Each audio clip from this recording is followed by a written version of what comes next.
Welcome everybody to the Tea with Ms McGill Show.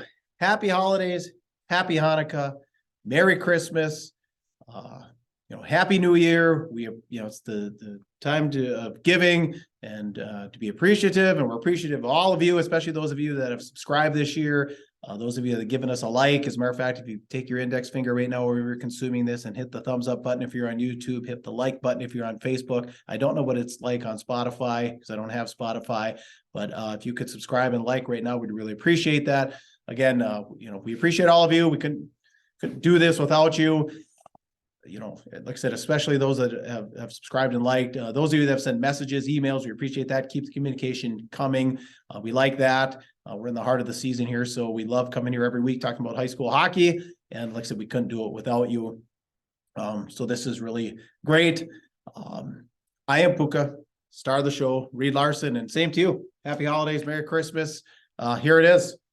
Well, best time of year, and there's two things to look forward to. We get to look forward to the holiday season coming up here in a week, or a few days, I should say, and more hockey. Yeah, more and more hockey. We'll come back from the holidays here, and we'll roll into, I guess, kind of the dog days. But what happens after the dog days? Well, shortest day of the year here now, right? So the days start getting longer as it starts to feel like spring. The intensity really ramps up here with high school hockey. So episode 47. We want to thank. Speaking of the holidays, the fine folks over at the Rink Sports Bar and Grill in Eveleth. We've talked about this for a few weeks. Let's get back to it here right now. The gift card special, like Reed said last week, kind of a no-brainer. Go over to the Rink Sports Bar and Grill now through Christmas Eve. So you just got a few days. Buy a $50 gift card, receive $10 free. Buy a $100 gift card, receive $25 free. $200 gift card gets you $50 free. So like Reed said, no-brainer. Get your game face on, head over to the Rink Sports Bar and Grill, all kinds of cool hockey themed stuff in that restaurant and bar. It's a cool place, and enjoy some fine food. It's Friday fish fry, breakfast, lunch, dinner. They got it all over there. Talk to Michelle. She'll take good care of you. They got a pretty cool setup in there. They've got, if you haven't been there before, they've got all the jerseys set up from most of the teams in the Iron Range. Pretty awesome. We did a couple of shows there this past summer, and we were able to find your alma mater with the Chisholm and Hibbing jerseys, and I was able to find my old place I coached with the Virginia Blue Devils, and I found my Grand Rapids one that was back in there too. So it's kind of fun. You get to see the locker stalls with the jerseys up above, and pretty cool. Yeah, it's cool. They got Aurora Hoyt Lakes. They've got the Gilbert Buccaneers, from back in the day. So they've got all kinds of cool stuff. So like I said, hockey themed, really cool place. Go check out the Rink Sports Bar and Grill when you're in the Quad Cities. All right, lots of hockey was happening last week. Of course, the weather. We'll talk about this. Kind of got in the way of some people, places, things. As a matter of fact, I was supposed to be over here for a Bantam game in Grand Rapids last Thursday. Hibbing Grand Rapids, that got canceled due to weather. But Grand Rapids High School, Edina Classic, big game Thursday night. Valley Sports, you're the marquee event, 8:30 prime time, and what happens? Well, we didn't get to be on Valley Sports that night. Lo and behold, they, of course, the day before they had canceled school. It was, we'd heard that actually while we were filming the show last week, while we were here in the studio, the studio here for our show from Tea with Ms McGill. We were getting notifications that school is 2 hour late start, school out, blah, blah, blah. And I knew the practice was going to be canceled, and practice was going to be canceled. And then taking a look at the next day, they were talking about, no school the next day as well for Thursday. So we're hearing no school, but we're still hearing, there's a possibility that we can go. Just depends on if the charter bus company was going to be able to take us. And they were kind of hemming and hawing. They're starting to talk about, there's certain rules that follow along when you're a charter company taking us, and they said, it's kind of up in the air. We have to wait and make the call in the morning. So we extended our departure time. Said, okay, we'll leave later. Hopefully they can get the roads plowed off, and maybe they'll be more comfortable after that. So we're leaving a little bit later. And then we get the call that they're not going to take us. So we're having conversations with our school district and finding out, there's any way a school bus can take us, can parents drive, blah, blah, blah, and get signatures from everybody. And the school district was kind of like, nah, you know what, if the school bus or the charter bus company says no, and they don't feel comfortable, then we don't feel comfortable with parents driving or sending a school bus. So we pulled the pin on that game, and we didn't get a chance to play Edina in the Edina Classic, and we missed out on Valley Sports. But at the end of the day, the most important piece of whatever we do when it comes to educational sports is the safety of our kids. And we're not going to put our kids on the road in harm's way if it looks like there's going to be some issues or problems with safety. So the kids come first, and they close the door on that. Unfortunately, we didn't get to play, and we didn't get to play on Valley Sports. St. Louis Park took our spot on Valley Sports. They were able to round up another team to play in it. We did, however, get to go to the next day. Yeah. And I was talking to a guy from Edina, and as a matter of fact, this guy said that, remember last week I questioned, was the Edina Classic at Met Center? He believes it was at one time. So, but yeah, St. Louis Park filling in with the orange. He said it looked like the Halloween machine. He said, yeah, I'm sure it appeared that way when you had the jerseys on. It looked like, oh well, at least somebody wearing black and orange was playing in it. However, they were ripe. It looked though that St. Louis Park was able to kind of stay in the game for a little while. They actually scored the first goal of the game, and then the rest of the game was four unanswered goals by Edina to beat them 4-1, which. Actually, not a bad performance by St. Louis Park to keep it that close. And as the weekend went on, Edina got better and better and better, and Edina won all 3 games. It seemed to me that Eden Prairie went 2-1, and we were only there for 2 games and went 0-2. So Eden Prairie or Elk River first game. We played Eden Prairie on Saturday, and that actually was a pretty good performance. It was a stellar performance. Again, for goaltender Miles Gunderson, he was unbelievable in the net on Saturday, stopping right around 40 shots. I think it was 46 shots. I think he stopped in that game. We ended up losing the game 2-0. Okay.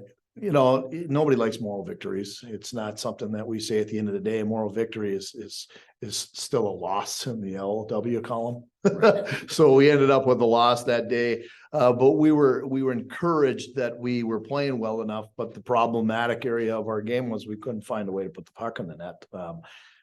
Pretty awesome when we got a goaltender that can keep us in those games, and our defensive core was good enough. We struggled putting the puck in the net that night, and we were able to play with a top 10 team. And the performance was good, just the result was not good. Okay. Then how about Elk River? Elk River was back on the map? No, they're okay. I wouldn't say that they're on the map as far as who's going to win Section 8. I still think it's Moorhead section to lose in Section 8, but they do fall into Section 8. It used to be a Section 7 opponent. Yeah. As much as you'd like to go into this and talk about Elk River and say, you know what, we got to hand it to Elk River. They were a good team. They played hard. But we went into game 2 of 2 games that weekend, and we didn't have the performance that we did the night before. You don't want to say that we kind of beat ourselves, but at the end of the day, I think we were going into the third period up 1-0. We scored the first one. We were up 2-0, and then they scored 4 unanswered goals. Or not 4 unanswered, I should say. They scored 2, tie the game up. Then they went up 3-2. Then we tied it at 3. Then they scored 4, and then they scored an open netter. Okay. So it was kind of a little back and forth, but we really did not have a great third period. It was not good for us. Okay. So Actually, there's a couple of, I might have those goals a little off. I think we were up 1-0. They scored to tie it. Then they went up 2-1. So then we ended up tying it 2-2. Then we went up 3-2. Then it was them tying it at 3 and them getting 4. And then they scored their open netter at the end of the game. So it was a little bit of back and forth, but really all of the excitement came in the third period when all the goals were scored. We had went into the third up 1-0. Okay. Oh, wow. Okay. So it is what it is. We didn't have the greatest performance. It left kind of a sour taste in our mouth about leaving there that weekend. Not only did we go 0-2 that weekend, the first game on Saturday or Friday, thinking that we played okay, we can come in. The next day we did not play good, and it was kind of a little bit of a sour taste about how we played. It just wrapped up the weekend. It leaves a sour taste when you play that way. But he died out rebounding hard after that 1-3 start, sounds like. Yeah, you know what? They always tend to in that tournament because it's theirs. It just seems that they just kind of, bring everything together, and then they either bring everything together on that weekend and go on a run, or they bring everything together on that weekend and after the weekend fall off. But we'll see what they do this season. They didn't do much before the weekend, but they did bring it together like they normally do on the Edina Classic. So we'll see how the rest of their season goes. Sure, Giles got them going. All right. Yeah. Anything else on the Edina Classic? Just the fact that we didn't get to play on Valley Sports, I think was a bummer for the kids. It's not about us as a coaching staff, Coach Chido, myself, and Dale. It isn't about us. It's about the kids getting a chance to spotlight themselves on a nationwide or Midwestern channel when it comes to being out there for people to watch you on television. So I felt bad for the kids. Yeah, that was definitely a bummer, and I didn't find out till. I think I texted you late in the afternoon, said, how'd it go? Did you guys make it down there? And you said, no, we had to cancel. Yeah. Like, what? So then I kind of got some word out there. I didn't want to bother you because I'm sure you had enough going on. So I was kind of piecing stuff together from people and said, yeah, it sounds like it was the bus company. So yeah, unfortunately, but because those opportunities only come up every once in a while. So if you're from Grand Rapids, what you have to do is you have to make state tournament now. So get back on camera. Yeah, you know what? As simple as that. Well, there's one other opportunity for Grand Rapids. There's a game where we play later in the season where we get to be on more of, I guess, of a, we've got a couple more games here that we play on the My Nine. Okay. And then we've got a couple more or another game besides mine. I think we have 3 games left on My Nine this season. One of them is tomorrow night. That'll be tomorrow night's game against Denfield will be on My Nine. But then there's one later on where we go down to Maple Grove and we play in Maple Grove, and that's going to be on Care 11. Oh, wow. So that'll be, I guess, another television game. We've got 4 more games. It'll be on a good television. And then if we get a chance to make it to make state tournament run, of course, you'll be on the 45 TV, but it doesn't really match up with the idea of playing on the big stage of Anthony LaPanta being able to, and of course, our buddy from Edina that likes to call it state tournament games is going to be on there too. Oh, 612 Lou. Yep, 612 Lou was going to be on there calling it and coloring it up. Oh, that's great. All right. Well, smash the like button for us. We'd appreciate that. Very cold. Would you agree? Very cold? Very cold last couple days. Yeah. Well, aside from a lot of snow and shoveling that's been taking place here for a period of time. And now the last couple of days, really the cold snap coming. I got out of bed this morning, bring my parents down to the airport here, and it was about 18 below when I walked out my door this morning. That is cold. Oh, yeah. Your nostrils stick together when you walk out the front door. That's right. So it is cold. And we kind of said last week it's be cold. So if you ever had any trouble with that furnace, and you need anything worked on, Aspire Heating and Control of Grand Rapids, your official Bryant dealer. Bryant is the official heating and cooling company of your Minnesota Wild. They specialize in residential and commercial installations, heating and cooling systems, forced air systems, boilers, heat pumps, mini splits. They're licensed and bonded. Give Justin a call, 999-5957. So he's your go-to. Like right now, like I said, it's cold right now. The furnace has to run. If you're having any troubles at all, even think you're having troubles, give Justin a call, 999-5957, Aspire Heating and Control. All right, a couple other games of note this week. Rockridge, I made an error. I was told last week that Rockridge was headed on the road down to the St. Cloud area for St. Cloud Cathedral and Little Falls. That was an error that actually came up, and they actually played in the Hippodrome. But 2-1 in their last 3 for Rockridge.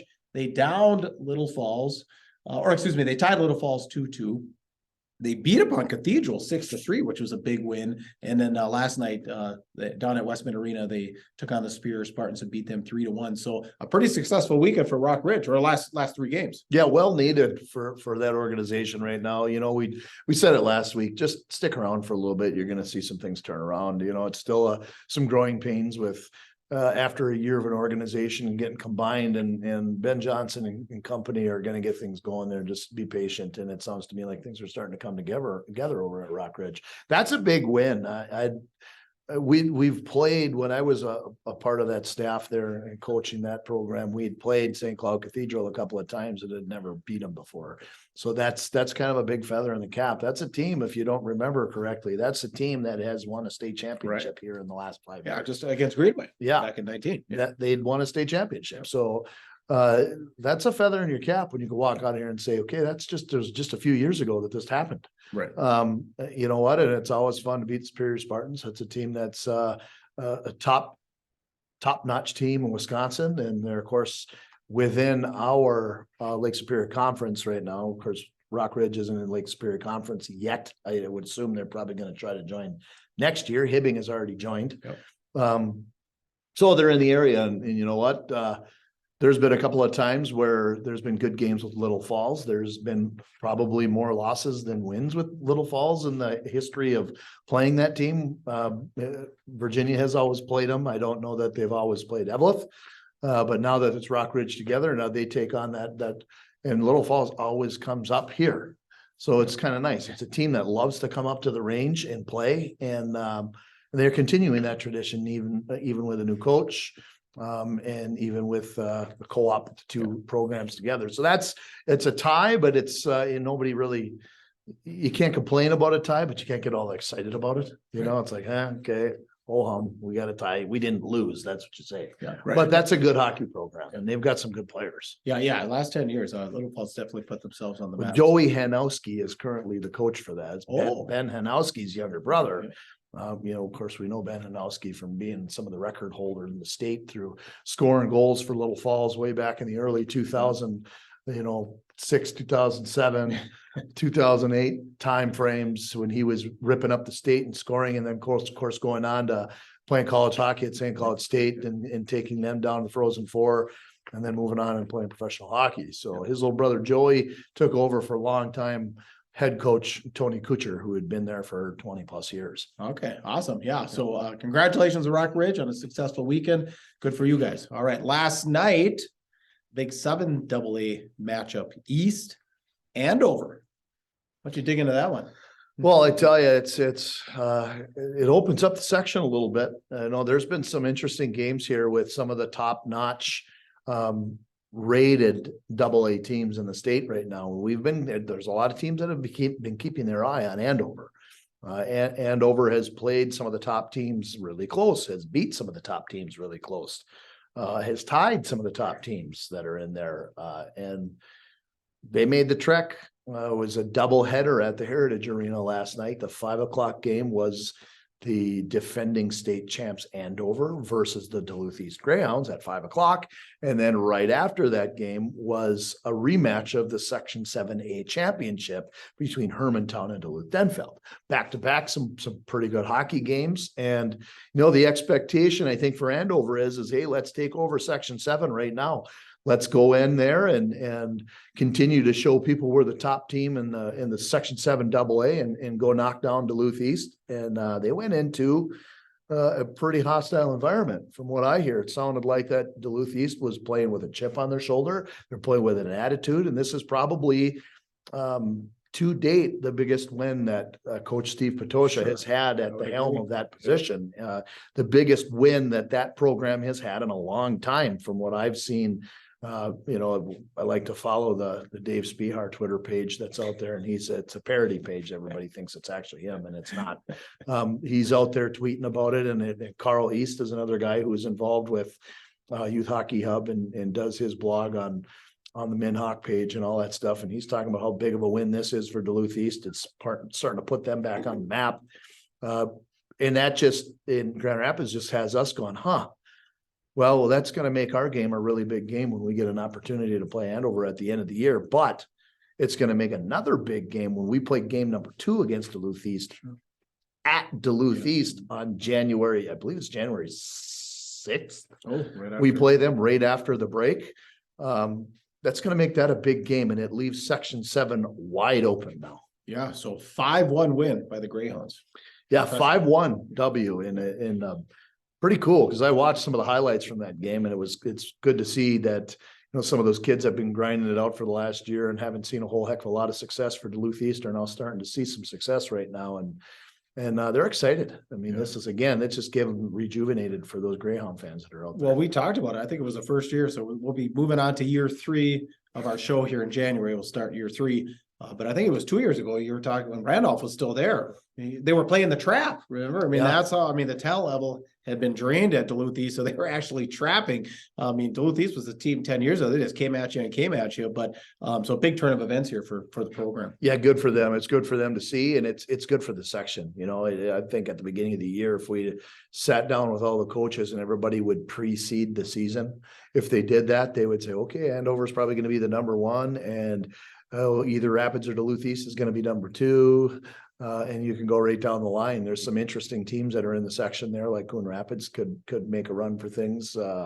Cloquet is not half bad. We'll talk about that here in a minute. We were in Cloquet last night. And Forest Lake always kind of tends to be a pest in there too, within the top five. So it should be interesting to now that 1, 2, and 3, who everybody assumed was going to be the number one, is Andover just became wide open. Yeah, exactly. Why don't you touch on Cloquet while we're at it? Yeah, Cloquet last night, the Thunderhawks, we made the trip up to the Northwoods Credit Union Arena there in Cloquet, and came in, and I got the pleasure of coaching 2 games. I was involved in the JV game as well, and then I get up on the bench for the varsity game. And I remember talking to the guys before we got there that, the JV team came into that game. The only game we had lost as a JV squad had been one of our games down at the Edina Classic. We had lost a game down there, and I think had left there 7-1. Okay. On the season. And I kind of was telling our other JV coach, Coop, saying, hey, let's prepare these guys, because we're going to be going into a program right now that's got a heck of a JV team. They're deep. And I watched some of their JV game when I was down there calling a previous game on my 9, and the JV game was they were good. They were beating the crud out of somebody there. I think it was Duluth East. They're pounding on Duluth East's JV team and thinking, hey, this is going to be a good team. And lo and behold, they put the sting on our JV team last night, and we lost. And it was now the JV's got a 7-2 record. So it's Still impressive. Yeah, well, it's the way it is. Well, getting on to the highlight game, I remember telling Coach Chito and talking to Coach Dale Anderson as well that, hey, they don't have any superstars back there. They do have one really good defenseman, that Carson Young, that ended up making national camp for the Select 16s. Really? Okay. But besides that, they just got a bunch of lunch bucket players that just come at you in waves. They're little, they're gritty, they like to hit, and they play. And Shea Walters plays that way. He likes them to cause havoc and cause problems and get after teams. And you know how hard they work when you watch when you look at their special teams, especially their penalty kill. I'd have to double check, but I think they had only played 4 or 5 games up to that point. And before that, I think they were still 100% on the penalty kill. Yeah, you had mentioned. And last night, if they were before our game started, they continued, because we didn't score a power play goal on them, and I think we had 2 or 3 power plays. Wow. So you can tell they work hard, and they were decent last night. We ended up we became able to put a few pucks in the net, which is something we haven't done a lot of this year. And it was nice to see our guys. We had, of course, 2 of our defensemen scored, which is nice. Laura Murphy rushes the puck up and gets a shot in, and another play from Will Stoffer, he gets a shot in. But it was nice to see a couple forwards pop the puck in last night as well too.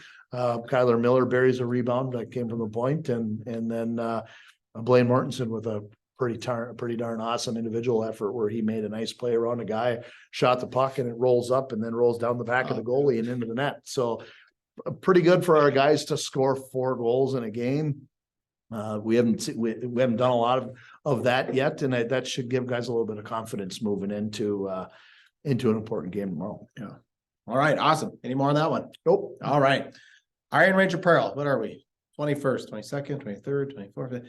4 days away. If I can do my math, I'm doing Chisholm math here, till Christmas. The Gift Buyer's Paradise, Iron Range Apparel, Thunderbird Mall in Virginia, the ODR line, outdoor rink, jerseys, hats, caps, sweatshirts, hoodies. That's where you get your ODR apparel. And there's the store is huge. There's all kinds of other, we talked about the Minnesota themed, everything from koozies, sweatshirts.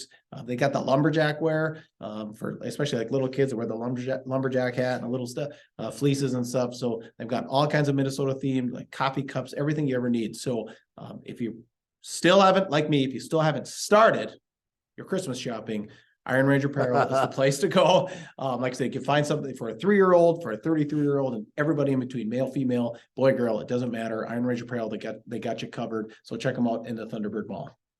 All right, preview time. So like I said, heading into Christmas here, but next week is pretty wide open.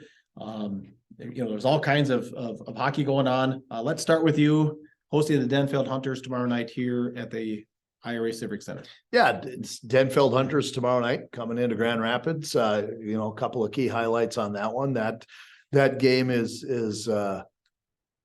Jersey night at the IRA Civic Center. So if you're a student in the ISD 318, then young person that wants to get in the game for free, you wear your hockey jersey, you get in the game for free. It's also skate with the Thunderhawks after the game. For the little kids, yeah, I like nice. that. You get a chance to do that, and they go out and get a chance to sign autographs out on the ice with the big Thunderhawks boys that are out there. So that's the key events that are going on at the game. But the Denfeld Hunters have been kind of up and down this year. We've seen a little bit of it, and just to go back to what we were previously talking about, they played last night as well too. They played against in a game that was considered the rematch of the Section 7A championship. And it looked really similar to the Section 7A championship. Apparently, I saw the highlights from it last night, and it was 8-1. The Hermantown Hawks knocked them down. So they're going to come here maybe a little beaten down, a little whipped, and they're trying to find their way. And the last time I saw the Denfeld Hunters get thumped like that in a game was when I was calling a game in Cloquet. Yeah, I called a game of Cloquet when they were there, and they got beat up in Cloquet, and then the next night that they played, they kicked somebody's butt. Rock Ridge. Right? Yeah, they get a big win. So they're going to be ready coming into the IRA Civic Center tomorrow night. They're going to come in. They just got their butt whooped last night, and now they're going to come into our building thinking, no, we got to do something. We got to be ready, and so the Thunderhawks better be ready to go. This is kind of the shot into the holiday season for Grand Rapids, and I would assume it is for Denfeld. I would assume that they're not going to play another one on Friday. Most teams, if they play tomorrow, it's probably the game that they're going to settle with before they go into maybe a short practice on Friday, and then Christmas Eve, Christmas Day, and back at it again on the 26th, 27th. So they're going to come in. That game tomorrow night at the IRA Civic Center is going to be televised on My 9. So Bob Cohn will have that on there. Of course, I'll be on the bench, so you won't see me up there in the color. No color analyst, but they're going to have that. If you can tune in, they've got the Northern News Now app. You can pull that up on your TV or on your Roku or whatever you use, and you can watch that and stream it live, or you can tune into My 9 if you got Paul Bunyan or whatever else you got. Charter Communication or whatever we got for your television that should be able to get in there. But that's going to be a good game tomorrow night. They've got a top line with Andy Larson and 100 goals or 100 goals now. Right? Yeah, 100 goals, or I think it was points. Or points. Okay. Speaking of which, we'll talk about someone else that hit another mile mark the other night. But 100 points, and then they got Caden Postal as well. So that's going to be a good game. It's going to be a nice test because they're going to come in with a little edge. They're going to be a little ticked off that they got their butt kicked last night, and they're going to come in and ready to go. So speaking of mile marks, we talked a couple of weeks ago about Mercury Bischoff scoring her 100th, 101, and 102nd goal. Last night, they played a game over at the Snake Pit against the Duluth. I think they call themselves the Northern Stars. Okay. But they played a home game, and they always do 1 or 2 home games over there at the Snake Pit at the Hodgkins Barado in Coleraine, and Mercury Bischoff scored her 200th point. So kind of nice. I mean, she's been there for this is 2.5, 3 seasons into her career. She's got a couple more after this. Imagine how many points she's going to have by the time she's done with her senior year. I watched her Friday, so she is a sophomore, remember. Shoots as hard as any guy can. Yeah. I mean, when she misses the net, it thuds the boards hard, but she had 7 shots in the first period, had the hat trick. This was against Hibbing. They ended up putting 50 shots on Hibbing, so great goaltending effort there in Hibbing. But yeah, she's a joy to watch. So if you can get around to watch Mercury, if you get a chance, go because she's dynamic. She's dynamic, and like we said in one of our previous episodes, she's special. Yeah, that is, if you want to see a future Olympian, I'm calling it right now. The date right now is 12/22. What year is it? 2022. 2022, and I called it right now. That girl will be playing for Team USA for the women's team. Yeah, she's fantastic. So, all right, what I've got my eye on. So you were talking about the holiday. We go through the weekend next week, next Wednesday, a week from today. Rock Ridge will get on the road over to the Memorial Building in Hibbing. Now, this will be a rematch of the quarterfinal game where they were higher rated last year. They hosted at the MEC, the new arena. Hibbing comes over and beat them, at the MEC, at the brand new building. First playoff game there ever, obviously. So a big rematch next week. And that's also the same day Rapids will be hosting Minnetonka. Yep. Minnetonka, one of the top 2 teams in the state as well, too. But back to talking about Rock Ridge and Hibbing, this is going to be an interesting matchup. Rock Ridge is kind of, if you're looking at Section 7A right now, Rock Ridge is kind of hovering at this point in the season right around the 4 seed. Yeah. Depending on who you talk to. And Hibbing is hovering right at the 2 seed. Yeah. They've got Hermantown ahead of them. They beat some teams. Denfeld has lost to some teams. Denfeld, if Hibbing wasn't doing as well, it's probably Denfeld sitting at the 3. And it's kind of interesting to see Hibbing doing some of these things. It's really, at the end of the day, you gotta shake Coach Eric Rewert's hand and say you've done some good things here over the course of the last couple of years, and continue to do some of these things. But there's a couple of nice players for Hibbing Chisholm, and a really nice goaltender. Yeah, exactly. So if you're looking for some hockey, Greenway, they will host Cambridge and Delano Wednesday, Thursday next week. Hibbing's got 3 next week: Wednesday, Rock Ridge, Cambridge Thursday, and then Friday they've got Delano. And then Cambridge will stick around. So another team that likes to come up north. So Cambridge is going to play all 3: Greenway, Hibbing, Rock Ridge. So Cambridge in Rock Ridge on Friday the 30th. All right. So a lot of hockey going on. You got 30 seconds to do Minnetonka? We got to move on. Just come on out. It's an afternoon. It's a matinee game there at the IRA Civic Center, and it's going to be fun to see how we match up against, probably, if you want to call it number 1, number 2, or number 3 in the state. It'll be fun to watch us play against those guys and see how we can fare. We play a pretty good defensive game and a really good goaltending game. And if we can find it on the offensive side of things, we can make it interesting. All right. Awesome. All right. Some scores and more from the week that was. Bemidji tipped East Grand Forks last night 3-2. Warrell dropped Beaver Falls 5-1. Denfeld, aforementioned, Denfeld loses to Hermantown 8-1. Greenway went down to Mound. They dropped the Whitehawks 7-3. Nice bounce back game after the 7-0 loss to Hibbing. I talked to one of the assistant coaches for Mound. He said we couldn't get anything going against the Raiders. So big win for them. High Falls beat up on Kitson 7-4. Roseville skated past Buffalo 4-2. Brainerd over Little Falls 3-2. Marshall was trounced by Providence Academy 7-1. Now here's the one I wanted to get to. Ely at St. Paul Johnson. They walked away with the 4-2, and I never thought I'd see Ely travel to St. Paul and win a game, but congratulations to Ely in doing so. And of course, the Walleyes got Edina update. They swept the Edina Classic, and Moorhead on tap for them coming up this holiday week. All right, that's it for episode 47. So please comment. We talked about a lot of games. If you have any comments on any of the games, please throw a comment in there. We appreciate that. Said hammer the subscribe button, hammer the like button. Find us, Tea with Ms McGill, on Instagram, Spotify, and Apple Podcasts. If you're looking for us on YouTube or Facebook or Rumble, go to Goat Sports Media LLC, or just please share. Sharing is caring. We appreciate that. Again, 4 days away is Christmas. Gift idea right there, Tea with Ms McGill t-shirts. Just send us a message, email, goatsportsmedia@gmail.com. You sure you got any left? I mean, they're flying off. They're flying off the shelf. So Goatsportsmediallc@gmail.com. Like I said, we can Cash App, Venmo, whatever, PayPal, we'll arrange pickup or shipping, whatever we got to do. So yeah, I think we only have like 1 or 2 double X's left, but anyway, we've got limited supply. We'll get more, but if you're looking for a gift idea, especially if you got a big hockey fan, let us know and we'll get them a t-shirt. They're just $20, $22 for double X. Our partners, want to always thank them: the Rink Sports Bar and Grill, Iron Range Apparel and ODR Apparel, Aspire Heating and Control, Iron Range Goalie Academy. Anything else? Episode 47. No, I'm just looking forward to the holidays here. Good game tomorrow night, and then of course let's get into the holidays. I've got my holiday beard I see going. that. I'm gonna keep it going. I mean, we'll see. We'll see where It's it's looking at good. next year at this time. Cool, Maybe, yeah. maybe I'll look like Santa Claus. If I continue to if I keep coaching, maybe this will turn grayer. Yeah, so we're definitely getting festive here. So like I said, at the top of the show, Merry Christmas, Happy New Year, Happy Hanukkah. I appreciate all of you. Like I said, we couldn't do this all. We appreciate all of you that tune into us every week. For Reed Larson, I am Puka. Get out there and be your dream. You're tuned to the Tea with Ms. McGill Show.